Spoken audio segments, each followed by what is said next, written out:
ایک دوسرے کے ساتھ مقابلہ کرنے والوں، اگر مقابلہ لگانا ہے تو دین کے کاموں میں مقابلہ لگاؤ۔ سابقوا الی الخیرات سابقوا الی مغفرۃ من ربکم وجنۃ عرضها السماوات والارض اعدت للمتقین۔ اگر دوڑ لگانی ہے تو مغفرت کے لیے، بخشش کا سامان اکٹھا کرنے کے لیے لگائیں۔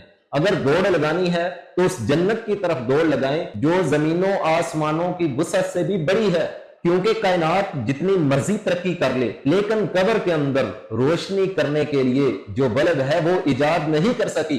قبر میں روشنی معافی سے ہوگی، قبر میں روشنی قرآن سے ہوگی، قبر میں روشنی سنت سے ہوگی، قبر میں روشنی نیک اعمال سے ہوگی۔ بہت بڑا المیہ ہے ہماری فکر، ہمارا مقابلہ ٹھگی کے اندر، دو نمبری کے اندر، مال اکٹھا کرنے میں ہے۔ سارے رشتہ داروں کے ساتھ ناراض ہے، بس ایک مال کے ساتھ راضی ہوتا ہے۔ سب کے ساتھ لڑائیاں ہیں کہ کس لیے؟